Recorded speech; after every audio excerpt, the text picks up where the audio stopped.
Jemaat yang saya kasihi dan saya rindukan, salam sejahtera. Di tengah suasana Hari Raya Idul Fitri, hari ini kita memasuki pekan terakhir menjelang Hari Raya Pentakosta yang akan kita rayakan bersama-sama pada hari Minggu 31 Mei 2020.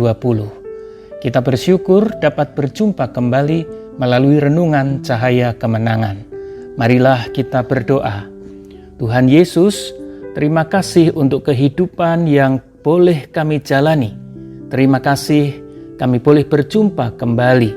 Di dalam kasih dan pemeliharaanmu, layakkanlah kami untuk mendengarkan firman-Mu.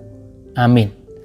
Bacaan firman Tuhan dari kitab Roma pasal 8 ayat 35 sampai dengan ayat 39. Roma 8 ayat 35 sampai dengan ayat 39.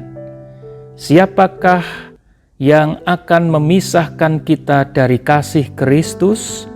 Penindasan, atau kesesakan, atau penganiayaan, atau kelaparan, atau ketelanjangan, atau bahaya, atau pedang? Seperti ada tertulis, oleh karena engkau kami ada dalam bahaya maut sepanjang hari, kami telah dianggap sebagai domba-domba sembelihan.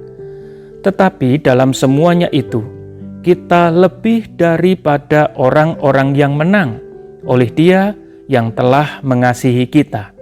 Sebab aku yakin bahwa baik maut maupun hidup, baik malaikat-malaikat maupun pemerintah-pemerintah, baik yang ada sekarang maupun yang akan datang, atau kuasa-kuasa, baik yang di atas maupun yang di bawah, ataupun sesuatu makhluk lain, tidak akan dapat memisahkan kita dari kasih Allah yang ada dalam Kristus Yesus Tuhan kita.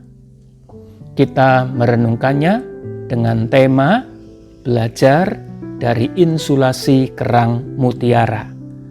Saudara-saudara, konon ada dua cara bagaimana manusia menghadapi tantangan dan kesulitan. Cara yang pertama adalah isolasi, kata yang familiar dalam kekinian kita. Cara yang kedua adalah insulasi. Apa itu insulasi?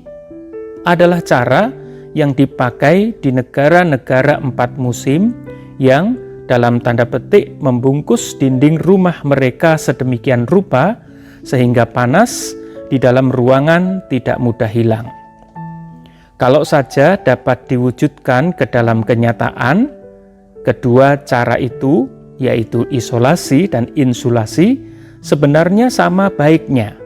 Masalahnya, bagaimana mungkin orang bisa sepenuhnya mengisolasi diri dari kesulitan dan tantangan sekitar secara terus-menerus? Sebab itu, baik kita bersama-sama belajar dari ilmu insulasi dari kerang mutiara.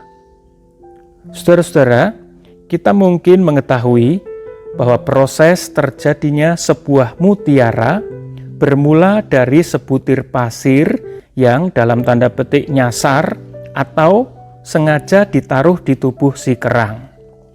Tentu saja kerang itu risih karena ada benda asing mampir di tubuhnya. Tetapi membuang itu dari tubuhnya, ia tak mampu. Sebab itu yang dilakukannya adalah menginsulasi atau membungkus pasir itu dengan cairan tubuhnya. Pasir yang semula mengganggu itu, lalu kini menjadi mutiara yang indah.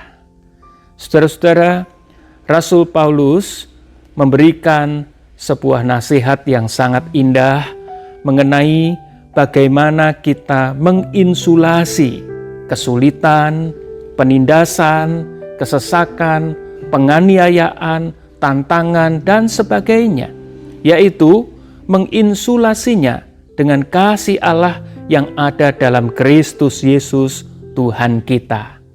Ketika kesulitan-kesulitan, kesesakan-kesesakan, tantangan-tantangan, kita tak mampu untuk membuangnya. Firman Tuhan menyediakan sebuah cara, yakni menginsulasi semua itu dengan kasih Allah. Kiranya dengan membungkus semua itu dengan kasih Allah, kita boleh belajar untuk meretas jalan seperti kerang mutiara. Pada akhirnya kita keluar dan menjadi mutiara-mutiara yang indah di dalam kehidupan ini. Salam sehat, tetap ingat akan kasih Allah, dan mari kita menginsulasi apapun yang terjadi dalam kehidupan kita dengan kasih Allah, sehingga kita suatu kali didapati sebagai umat pribadi-pribadi yang indah di hadapan Tuhan dan di tengah kehidupan ini. Salam dalam cahaya kemenangan. Amin. Mari kita berdoa. Tuhan Yesus, terima kasih kami boleh belajar dari firman Tuhan dan diinspirasi dalam menjalani kehidupan ini oleh kuasa dan kasih firman-Mu.